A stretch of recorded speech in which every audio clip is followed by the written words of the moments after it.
विघ्नहर्ता group tuition के नए आने वाले वीडियो देखने के लिए आज ही अभी वीजीटी ऑनलाइन चैनल को सब्सक्राइब कीजिए और उसके बाद आने वाले बेल आइकॉन पर क्लिक कीजिए।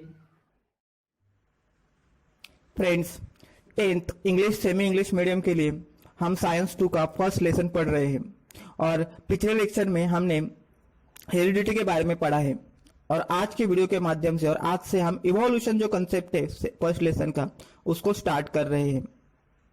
सो इवोल्यूशन का मतलब क्या है? Evolution is the gradual change occurring in living organism over a long duration. Evolution का मतलब है जो बहुत सारे समय तक जो चेंजेस होता है लिविंग ऑर्गेनिज्म में, उस चेंजेस को इवोल्यूशन कहा जाता है। आपको पता है कि हमारा इवोल्यूशन हुआ है, ह्यूमन बीइंग का इवोल्यूशन हुआ है कहां से?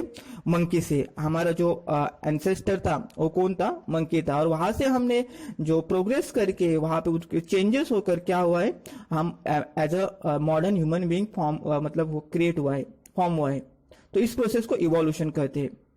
और इवोल्यूशन कैसे होता है? स्लोली होता है। और इस स्लोली प्रोसेस में क्या होता है? डेवलपमेंट होता है ऑर्गेनिज्म के अंदर। और जो इवोल्यूशन है वो all the stages in changes occurred in various component ranging from stars and planets in space to a biosphere present in the earth should be included in the study of evolution. तो evolution होता है वो सिर्फ living organism के अंदर ही नहीं होता, बल्कि पूरे नेचर में, इन्वायरमेंट में, प्लैनेट में, स्टार में, सब में इवोल्यूशन होता है। जैसे कि हमारी जब अर्थ और सन क्रिएट हुआ था तो सन का जो आकार था, उसका जो शेप था, या फिर अर्थ का जो स्ट्रक्चर था, उसमें आज के समय में उन्होंने बहुत सारा चेंजेस हुआ है। तो ये इवोल्यूशन का ही क्या है?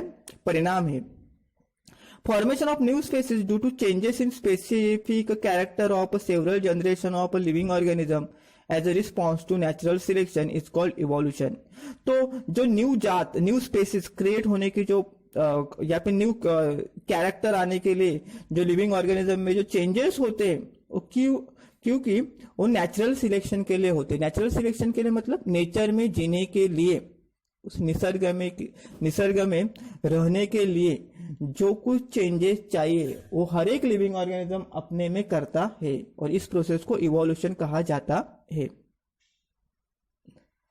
3.5 billion years ago life had been non existent on the earth. क्या कहा इस लाइन के माध्यम से कि 3.5 बिलियन ईयर्स एगो क्या थी? हमारे अर्थ पर कोई भी लिविंग ऑर्गेनिज्म नहीं था। At the beginning may have been only simple elements in the ocean on the earth and simple type of organic and inorganic component may have been formed from those। तो उस समय हमारे सी water में, समुद्र के अंदर कुछ एलिमेंट थे, उसमें ऑर्गेनिक और इनऑर्गेनिक कंपाउंड वगैरह, उस एलिमेंट से ऑर्गेनिक और इनऑर्गेनिक कंपोनेंट फॉर्म हुए होंगे, ऐसा साइंटिस्ट मानते हैं।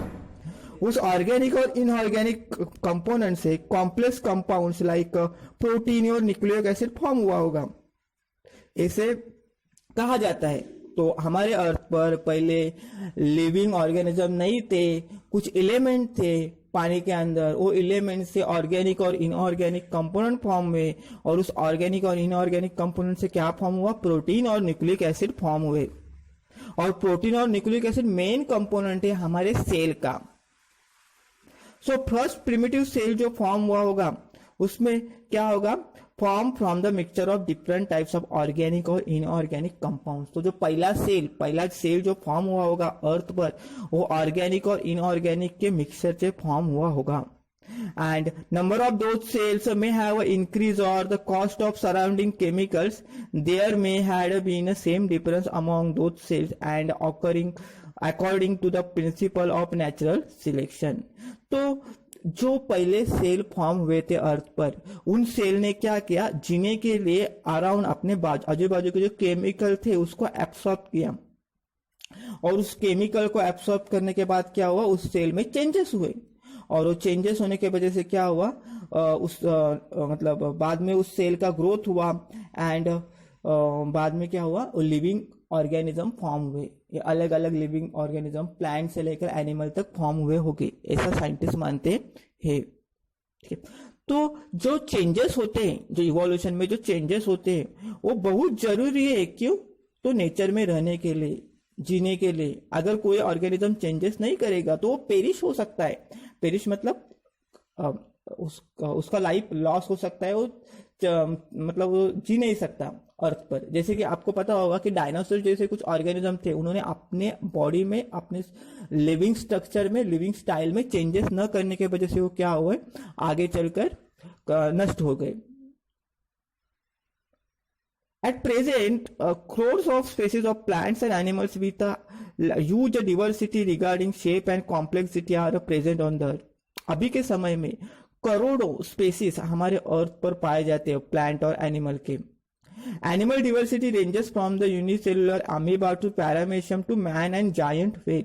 अभी एनिमल के बारे में बात करेंगे तो उसमें भी एक यूनिसेलुलर अमीबा, पैरामेशियम पाए जाते हैं, तो मल्टी सेलुलर मैन और व्हेल फिश भी पाया जाता है। The plant diversity consist of various species ranging from unicellular chlorella to the huge banyan tree. और प्लांट के डिवर्सिटी के बारे में हम बात करेंगे तो हमारे अर्थ पर यूनिसेलुलर क्लोरेला तो है, इसके अलावा मल्टीसेलुलर banyan, बहुत ह्यूज banyan ट्री भी पाया जाता है। The life exist on earth everywhere from equator to both the poles. तो हमारे अर्थ पर सभी तरफ, सभी जगह क्या है, इक्वेटर पर भी है और पोल पर भी लाइफ है। और जो लाइफ है वो सभी प्लेसेस पर भी, जैसे कि एयर में है, वाटर में है, लैंड में है, रॉक में, सभी जगह लाइफ या लिविंग ऑर्गेनिज्म पाए जाते हैं। Humans have so curious about origin of life and reasons for such a great diversity in life present in the earth since ancient period. और पुराने जमाने से हमारे ह्यूमन बीइंग के अंदर एक क्यूरियोसिटी है कि हमारे अर्थ पर लाइफ कैसे क्रिएट हुई होगी। इसके लिए हमारे माइंड में क्या है, क्यूरियोसिटी है। So different theories about origin and evolution of life have been proposed till today, of which theory of gradual development of living organism is accepted. तो लाइफ कैसे हमारे अर्थ पर क्रिएट हुई होगी, इसके अलग अलग थेरीज, अलग अलग साइंटिस्ट ने हमारे सामने रखी है। उसमें से जो gradual development of living organism जो थेरी है, उसको क्या किया है, सभी ने एक्सेप्ट किया है। नाउ थेरी ऑफ इवोल्यूशन क्या है, उसके बारे में थोड़े हम पढ़ेंगे। According to this theory, first living material जो हमारे अर्थ पर फॉर्म हुआ था उसको प्रोटोप्लाज्म कहते हैं। Has been a form in ocean. वो कहाँ पे फॉर्म हुआ था, ओशिन, समुद्र के अंदर फॉर्म हुआ था। In due course of time unicellular organism was form. उसके बाद क्या हुआ, उस प्रोटोप्लाज्म का कन्वर्जन होकर यूनिसेलुलर ऑर्गेनिज्म बन गया। Gradually changes occurred in the unicellular organism from which larger and more complex organism were form. बाद में उस यूनिसेलुलर ऑर्गेनिज्म के अंदर चेंजेस होकर एक बड़ा, large, multicellular organism, complex organism form हुए। All those changes were slow and gradual. जो चेंजेस हुए ना यूनिसेलुलर ऑर्गेनिज्म में, वो स्लो थे और ग्रेजुअल मतलब थोड़े थोड़े बनकर हुए थे। Duration of all this changes is at most 300 crore year. और जो चेंजेस होने का जो पीरियड है वो 300 साल था। मतलब 300 साल अभी तक चेंजेस होने के बाद हमारा आज का मॉडर्न ह्यूमन बीइंग बना है। Changes and development in living organism had been all round and multi dimensional and this lead to evolution of different types of organism.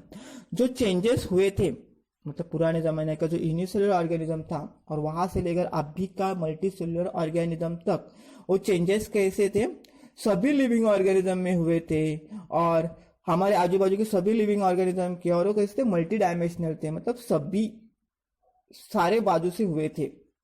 In this overall process is called as evolution. और इस process को, जो changes होने की जो process है, उस process को इवोल्यूशन कहा जाता है। और इवोल्यूशन कैसे, तो इवोल्यूशन के वजह से प्लांट्स और एनिमल्स में प्रोग्रेसिव चेंजेस होने में मदद हुई है। और इस जो फंक्शनल और स्ट्रक्चरल जो प्लांट्स और एनिमल्स में जो चेंजेस हुए, उस प्रोसेस को इवोल्यूशन कहा जाता है। फ्रेंड्स, नेक्स्ट वीडियो में हम एविडेंस ऑफ इवोल्यूशन, इवोल्यूशन के जो पुरावे, इवोल्यूशन के जो सबूत है, उसके बारे में पढ़ेंगे। वीडियो अच्छा लगा है तो उसको लाइक करके शेयर कीजिए। Thank you.